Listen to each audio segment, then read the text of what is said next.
निमरा अहमद के नावल जन्नत के पत्ते की तीसरी किस्त।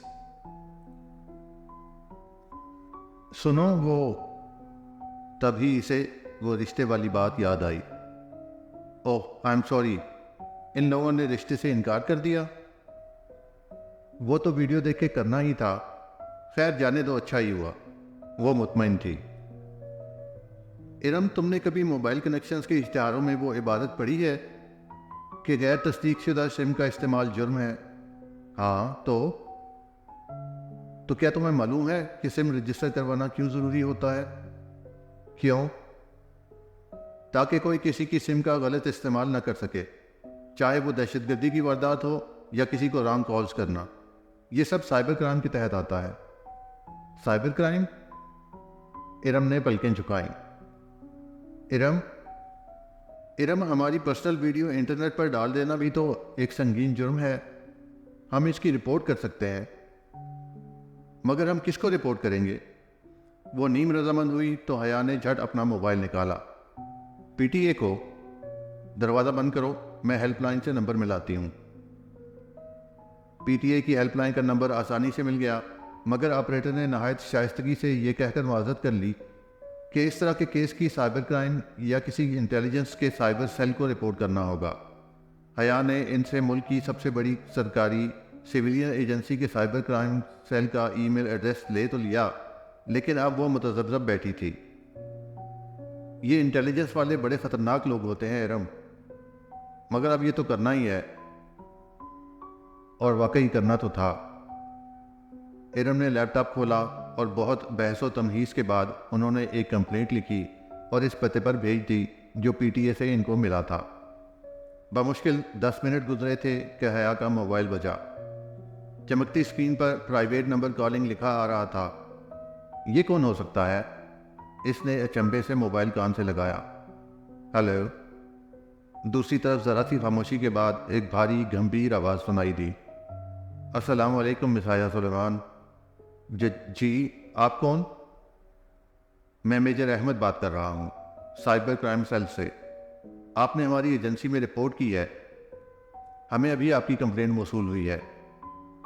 वो जो कोई भी था बहुत खूबसूरत बोलता था, गहरा, गंभीर मगर नरम लहजा, जिसमें ज़रा सी चाशनी भरी तपिश थी, गर्म और सर्द का इम्तिजाज।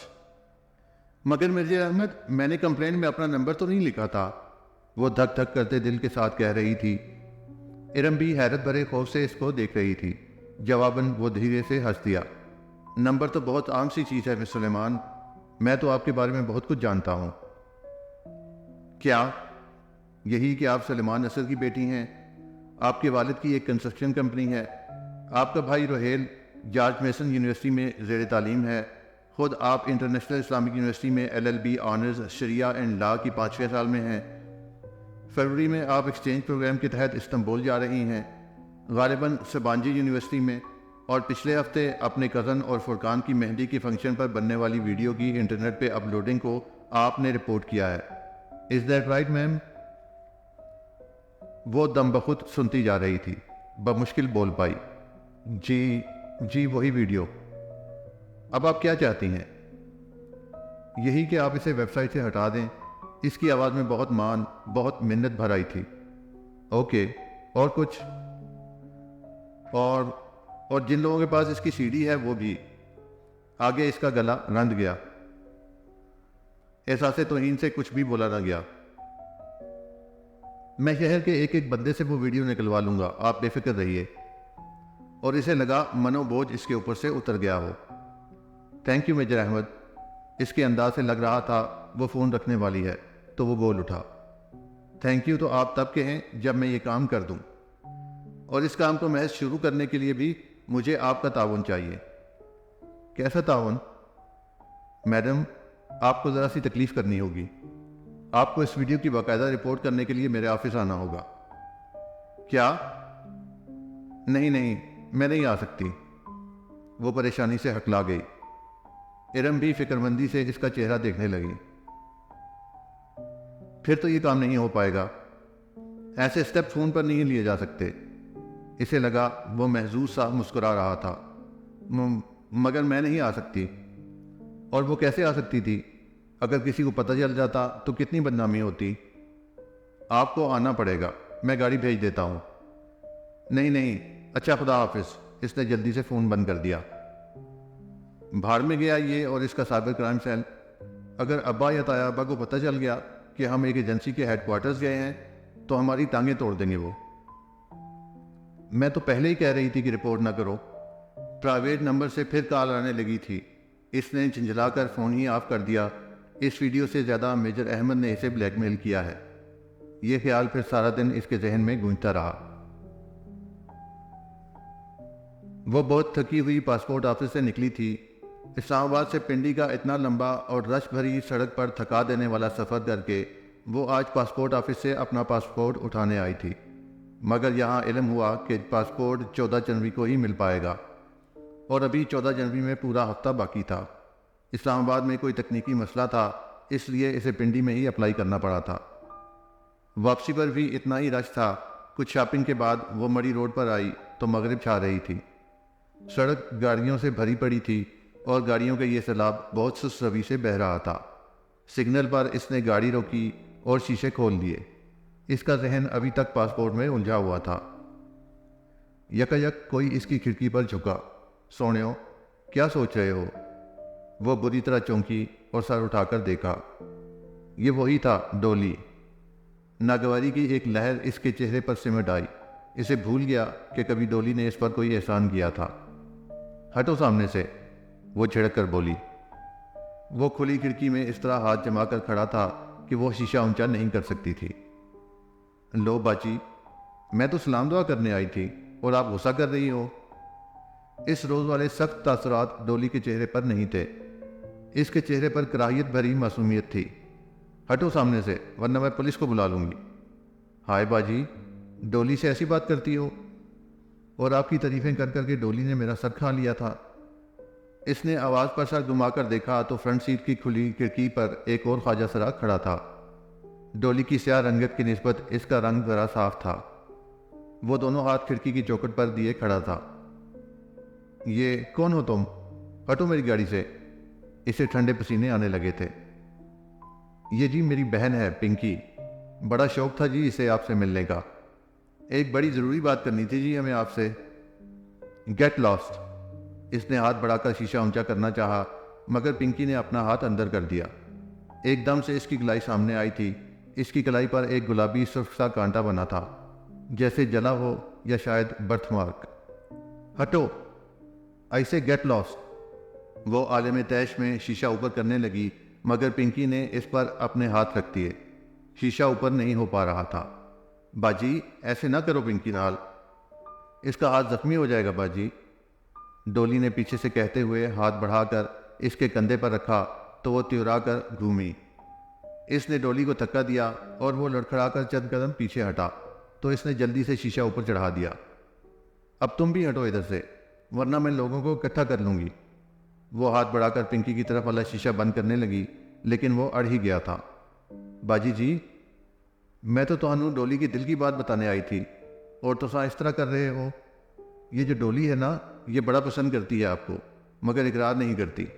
पिंकी मसनूई अंदाज में बन बन कर बल रहा था। पीछे डोली शीशा बजाने लगा था। वो पूरी कुव्वत से शीशा ऊपर चढ़ाने लगी।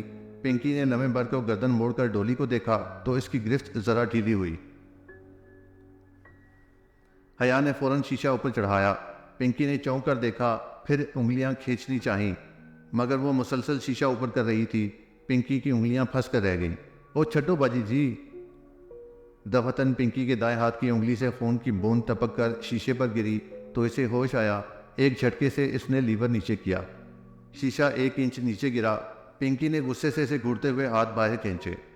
गाड़ी आगे भगाने से कबल इसने बहुत गौर से पिंकी के हाथ को देखा।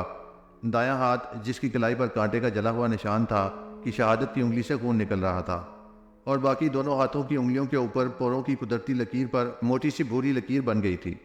यकीनन इसके हाथ जख्मी हुए थे, मगर इसे परवाह नहीं थी। वो जन से गाड़ी आगे ले गई। फिर इसने बैक व्यू मिरर में देखा। वो दोनों ख्वाजा सराफ बार बार मुड़कर इसे गुस्से से देखते हुए सड़क पार कर रहे थे। डॉली ने पिंकी का जख्मी हाथ पकड़ रखा था और वो गुस्से से पलटकर हया की दूर जाती गाड़ी को देखते हुए कुछ कह रहा था। इसने सर झटक कर एक्सीलेटर पर जोर बढ़ा दिया। कम से कम इतनी उम्मीद इसे थी कि अब वो डॉली इसका पीछा करने की हिम्मत नहीं करेगा। बहुत जल्द वो गलत साबित होने वाली थी।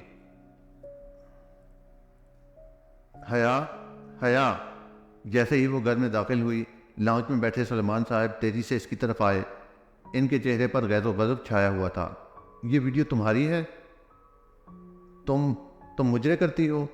रोहेल जो सोफे पर बैठा था एकदम उठा और बहुत सी सीडीज इसकी तरफ उछाली। वहाँ सब मौजूद थे, ताया, फुरकान, दावत भाई, रोहेल, और एक तरफ इरम भी ज़मीन पर बैठी रो रही थी। दूर कहीं फ़ोन की घंटी बज रही थी। नहीं नहीं, वो इनको कहना चाहती थी। इसका मुंह तो हिलता था पर आवाज़ नहीं निकल रही थी। वो सब इसका फ़ोन लेने पर तुले थे। सुलेमान साहब आगे बढ़े और इसके मुंह पर थप्पड़ दे मारा। बेहया, बेहया, इसे थप्पड़ों से मारते हुए सलमान साहब कह रहे थे। इनके लब हिल रहे थे मगर इनकी आवाज़ डोली की तरह निकल रही थी। वो सुलेमान साहब नहीं, डोली बोल रही थी। वो एक झटके से उठ बैठी। कमरे में अंधेरा था। इसने हाथ बढ़ाकर टेबल लैंप ऑन किया। जर्द सी रोशनी फैल गई। इसने बेख्तियार दोनों हाथों से अपना चेहरा छुआ। सब ठीक था, किसी को कुछ इल्म नहीं हुआ था। वो सब एक ख्वाब था। ओ खुदाया, इसका सांस तेज तेज चल रहा था। दिल वैसे ही धड़क रहा था। पूरा जिस्म पसीने से भीगा हुआ था। फ़ोन की मखसूस टोन इसी तरह बज रही थी। हाँ, बस वो घंटी ख्वाब नहीं थी। इसने साइड टेबल से मोबाइल उठाया और चमकती स्क्रीन को देखा। प्राइवेट नंबर कॉलिंग, और फिर इसने फ़ोन कान से लगाया। मेजर अहमद, मैं आपके ऑफिस आकर रिपोर्ट दर्ज करवाने को तैयार हूँ। कल सुबह 9 बजे मेरे घर की बैक साइड पर मौजूद ग्राउंड के एंट्रेंस पर गाड़ी भेज दें, शार्प। ओके। इसे फातिहाना लहजा सुनाई दिया। इसने आहिस्ता से फ़ोन बंद कर दिया। कभी भी वो किसी लड़के से तनहा नहीं मिली थी, मगर ना मिलने की सूरत में वो वीडियो कभी ना कभी लीक हो जाती। इस खौफनाक ख्वाब ने इसे ये सब करने पर मजबूर किया था। इसे लगा अब इसके पास और कोई चारा नहीं रहा। मेजर अहमद से तो वो निपट लेगी। प्लेग्राउंड के गेट के साथ तूत का तनावर दरख्त था। वो इससे टेक लगाए मुंतजर खड़ी थी। सुर्ख ए लाइन कमीज, चूड़ीदार पजामा, ऊपर स्टाइलिश सा सुर्ख स्वेटर जिसकी लंबी आस्तीन हथेलियों को ढांप कर उंगलियों तक आती थी, और कंधों पर ब्राउन छोटी सी स्टूल नुमा शाल। लंबे बाल पीछे कमर पर गिरे थे। सर्दी और धुंध में वो मुस्तरब सी खड़ी थी।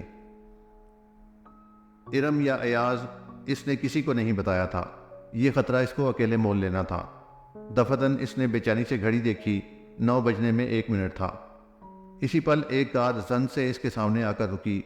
स्याह पुरानी मर्सिडीज और किसी बुत की तरह सामने देखता हुआ ड्राइवर। वो खामोशी से सर झुकाए आगे बढ़ी और पिछला दरवाज़ा खोलकर अंदर बैठ गई। इसके दरवाज़ा बंद करते ही ड्राइवर ने गाड़ी आगे भगा दी। तकरीबन 1 घंटे बाद वो सेफ हाउस में थी। सफ़ेद दीवारों वाला खाली कमरा, दरमियान में लकड़ी की कुर्सी और मेज़ जिस पर इसे बिठाया गया। मेज़ पर सिर्फ टेलीफोन रखा था, बाकी पूरा कमरा खाली था। वो मुस्तरब सी गर्दन घुमाकर इधर उधर देखने लगी। 3 तरफ सफ़ेद दीवारें थीं। इनमें से एक दीवार में वो दरवाज़ा था जहाँ से वो आई थी। अलबत्ता चौथी सिमत इसके बिलमुकाबिल दीवार शीशे की बनी थी। दरअसल वो शीशे की स्क्रीन थी जो ज़मीन से छत तक थी। इसने गौर से स्क्रीन को देखा। इसका शीशा धुंधला कर दिया गया था, जैसे मशीन फेर कर फ्रॉस्टेड किया जाता है। हर शय इतनी मुबहम और धुंधली थी कि वो बमुश्किल एक खाका बना रही थी। यकीनन वो शीशा एक कमरे के 2 हिस्सों में तकसीम करने के लिए दरमियान में लगाया गया था और इसके पार कमरे का बाकी हिस्सा था। शीशे के इस पार कोई बड़ा पुरतय्यश सा ऑफिस था और ऑफिस टेबल के पीछे रिवॉल्विंग चेयर पर कोई बैठा था। इसका रुख हया की जानब ही था। इसका चेहरा वाज़ह नहीं था। खाकी यूनिफॉर्म, सर पर कैप, टेक लगाकर कुर्सी पर बैठा, मेज़ पर रखी कोई चीज़ उंगलियों में घुमाता हुआ। शायद देख भी इसी को रहा था, मगर इसकी आंखें वाज़ह न थीं। वाज़ह थी तो बस एक चीज़।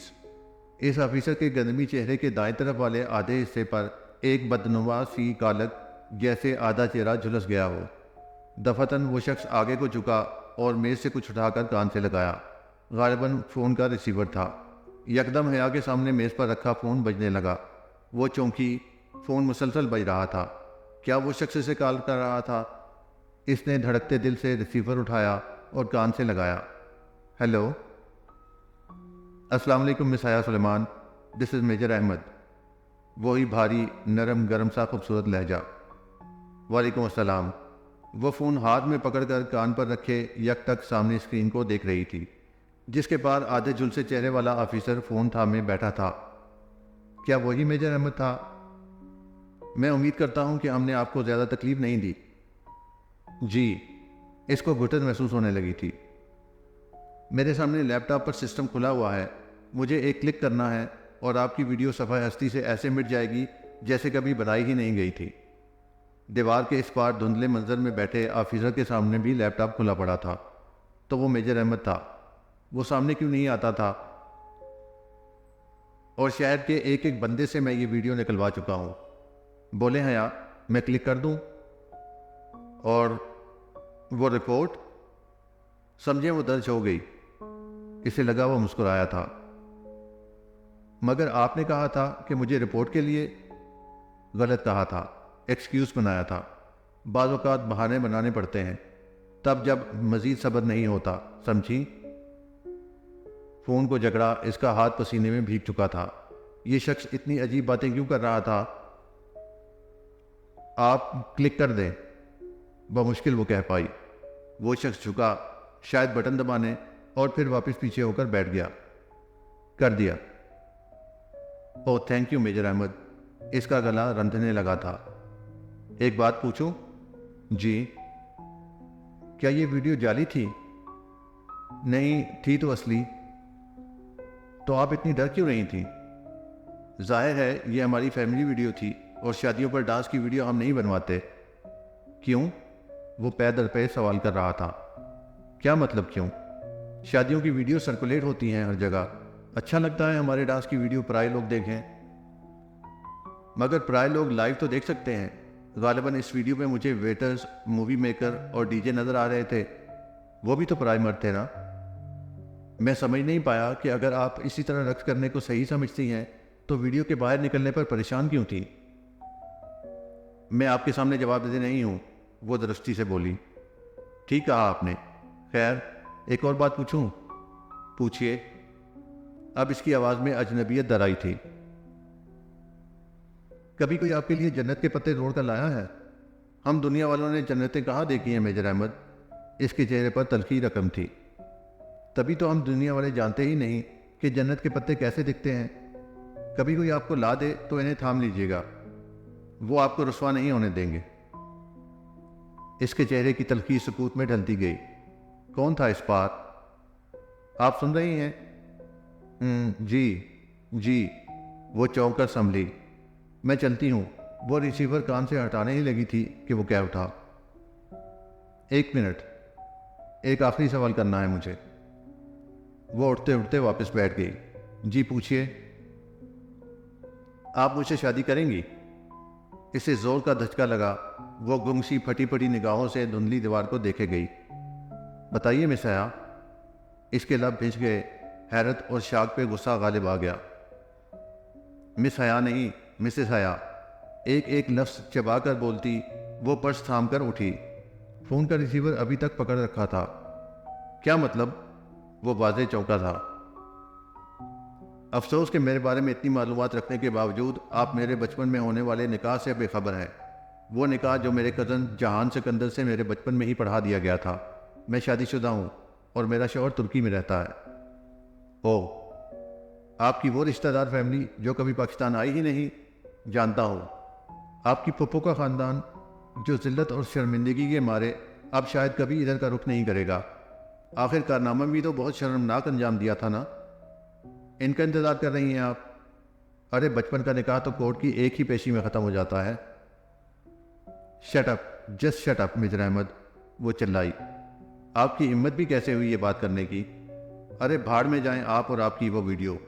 आप भले ऐसे टीवी पर चलवा दें, मुझे परवाह नहीं। मेरा एक काम करने की इतनी बड़ी कीमत वसूलना चाहते हैं आप? रहा जहान सिकंदर तो वो मेरा शौहर है और मुझे बहुत मोहब्बत है इससे। इसके अलावा मेरी ज़िंदगी में कोई नहीं आ सकता, समझे आप? रिसीवर वापस पटकने से कबल इसने सोगवारियत भरा कहकहा सुना था। पैर पटक कर वो दरवाजे की जानब बढ़ी इसी लम्हे दरवाज़ा खोलकर एक सिपाही अंदर आया जो इसे अंदर बिठा कर गया था। इसे फ़ौरन इशारा कर दिया गया था। मुलाकात ख़त्म हो चुकी थी और हया के लिए वो बेहद तल्ख साबित हुई थी। गाड़ी आपका इंतज़ार कर रही है मैम, आइए। वो रास्ता छोड़कर एक तरफ हो गया। हया ने गर्दन मोड़कर देखा। धुंध के इस पार वो शख्स मेज़ पर झुका कुछ लिख रहा था।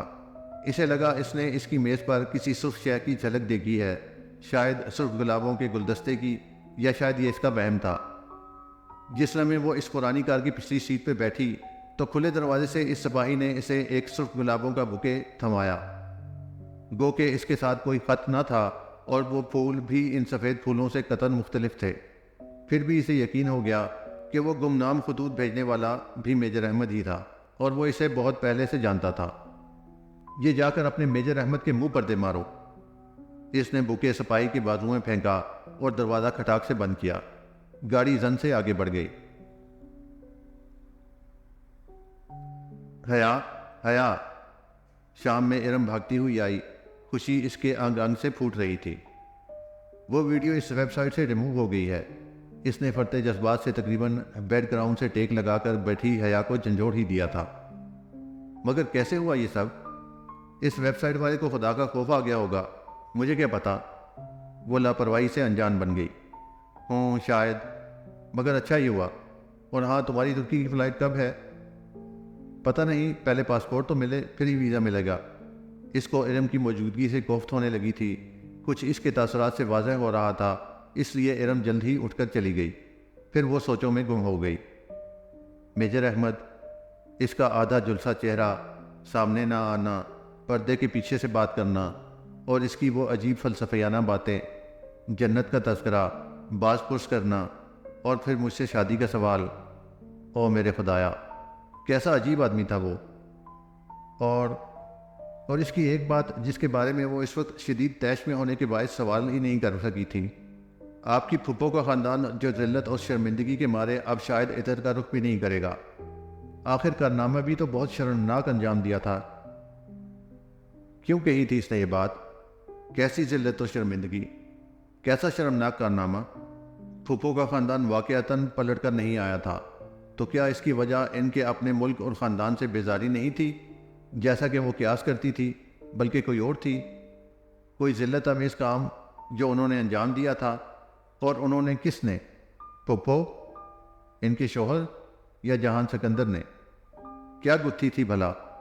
मेजर अहमद से वो इस्तफसार नहीं कर सकती थी, ना ही इसका दोबारा कोई फ़ोन आया था। फिर और वो खतूत, वो गुलदस्ते, वो भी इसे ने भेजे थे। इसे इसकी सबाजी जाने का कैसे इल्म हुआ? यकीनन वो इसकी कॉल टेप कर रहा था जब ज़ारा ने इसको बताया था, और वो यकीनन इस वक्त इसके घर के बाहर ही होगा। मगर गुलदस्ता तो किचन की टेबल पर रखा था, तो क्या वो इनके घर भी दाखिल हो सकता है, और इसके कमरे में भी? खौफ की लहर ने इसे अपने हिसार में लिया। वो उठकर दरवाज़ा बंद करने ही लगी थी कि फातिमा बेगम दरवाज़ा खोलकर अंदर आई। हया, तुम्हारे अब्बा तुम्हें बुला रहे हैं। ओके, आ रही हूँ। इसने तकिए पर रखा दुपट्टा उठाकर गले में डाला, स्लीपर्स पहने और बाहर आई। अब्बा, इसने उंगली की पुश से कमरे का दरवाज़ा खटखटाया। आ जाओ हया। इसने दरवाज़ा खोला। सामने बेड पर सुलेमान साहब बैठे थे, सोच में गुम, मुतफक्किर, इसके मुंतज़िर। साथ एक तरफ सोफे पर फातिमा बेगम मौजूद थीं। इनकी खूबसूरत आंखें सोगवार थीं और बावकार सरापे पर अफसरदगी छाई हुई थी। आपने बुलाया था अब्बा? हाँ, आओ बैठो। मैंने एक फ़ैसला किया है। इसने गर्दन उठाई। वो बहुत संजीदा दिखाई दे रहे थे। अब तुम्हें कोर्ट के ज़रिए सबीन के बेटे से खुला ले लेनी चाहिए। कोई इसके मुंह पर चाबुक दे मारता तो शायद तब भी इसे इतना दुख ना होता जितना अब हुआ था। मैंने वकील से बात कर ली है। अदालत की एक पेशी में अलहदगी हो जाएगी, और जितने बेजार वो लोग हमसे हैं, यकीनन इन्हें इस बात से बहुत खुशी होगी। इसने शाकी नज़रों से माँ को देखा तो उन्होंने भी बेबसी से शाने उठका दिए। अब्बा, क्या ये वाहिद हल है? बहुत देर बाद वो बोली। इनके रवैये से साफ अंदाज़ा लगाया जा सकता था कि वो इस रिश्ते को रखना ही नहीं चाहते थे। क्या इसके अलावा भी कोई हल है? हया, दुनिया का कोई भी बाप अपनी बेटी का घर नहीं तोड़ना चाहता, और मैं कभी तुम्हें ये ना कहता, लेकिन किस कीमत पर हम ये रिश्ता निभाने की कोशिश करें जब वो कोई उम्मीद ही नहीं दिलाते। अगर आपको वाकई लगता है कि आप मेरा घर बसा हुआ देखना चाहते हैं तो मुझे तुर्की जाने दें। वहाँ मैं इसको ज़रूर ढूंढूंगी और पूछूंगी कि अगर वो घर बनाना चाहता है तो ठीक है, वरना मुझे तलाक दे दे। अगर नहीं देता तो वहीं कोर्ट चली जाऊंगी, मगर मुझे एक आखिरी कोशिश कर लेने दे प्लीज़। वो खामोश हो गए, शायद कायल हो गए थे। अब्बा, आप मुझे 5 माह का वक्त दें। अगर इसके आखिर में भी आपको लगे कि मुझे खुला ले लेनी चाहिए तो मैं आपके फैसले में आपका साथ दूंगी। वो उठी और फिर बिना कुछ कहे कमरे से निकल गई।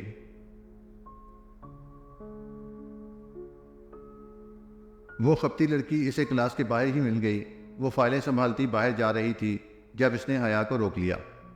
सुने मिस सुलेमान, वो जैसे मजबूरन इससे मुखातिब कर रही थी। हया ने खौफ से पलट कर देखा। वहाँ खदीजा राना खड़ी थी, डीजे, जिसे डीजे सिर्फ इसके फ्रेंड्स कहा करते थे। वो इसकी फ्रेंड्स नहीं थी और ना ही बनना चाहती थी। जी खदीजा, बादल नाख्वास्ता इसने ज़रा मुरव्वत से जवाब दिया। आपने वीज़े के लिए अप्लाई कर दिया? दरअसल मैडम फरखंदा ने कहा है हम दोनों को जल्द अज जल्द वीज़े के लिए अप्लाई करना चाहिए, क्योंकि फरवरी के पहले हफ्ते हमें सब्बाजी को ज्वाइन करना है और आज 13 तारीख है। हमारे पास बस 15 दिन है और तुर्की का वीज़ा 15 दिन में कभी नहीं लगा करता। वो तेज़ तेज़ बोले जा रही थी। इसकी बात कुछ ऐसी थी कि हया को संजीदा होना पड़ा, वरना अभी तक तो वो अब्बा की कही गई बातें सोच रही थी। ओह, तो तब हमें क्या करना चाहिए? कल तुर्किश एम्बेसी जाकर वीज़े के लिए अप्लाई करना है। इनका अजीब सा रूल है कि हर रोज़ सबसे पहले आने वाले 15 उम्मीदवारों का ही इंटरव्यू होता है। एम्बेसी सुबह 7 बजे ही खुल जाती है और लोगों की लाइन लगी होती है। अगर हम 1 मिनट भी लेट हो गए तो हमें अगले दिन पर डाल देंगे। सुन रही हैं ना आप? कौन? जी। इसने गायब दिमागी से सर हिलाया। पता नहीं वो क्या बोले जा रही थी। आप मुझे अपना नंबर लिखवा दें ताकि हम कोऑर्डिनेट कर सकें।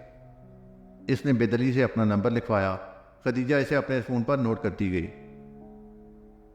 ठीक है, कल सुबह 6:30 बजे तक आप डिप्लोमेटिक इनक्लेव आ जाइएगा, मैं वहीं होंगी। इसने अच्छा कहकर जान छुड़ाने वाले अंदाज में सर हिलाया। और प्लीज़ देर मत कीजिएगा, ये ना हो कि आपकी वजह से मेरा वीज़ा भी रह जाए मिस सुलेमान। वो नाक चढ़ाकर ये जता गई कि आखिर वो भी खदीजा राना है। क्या कंपनी मिली है मुझे। उफ, वो पैर पटक कर आगे बढ़ गई। अब्बा की बातों ने इसे इतना डिस्टर्ब किया था कि इस वक्त वीज़ा वो आखिरी चीज़ था जिसके बारे में वो सोच सकती थी।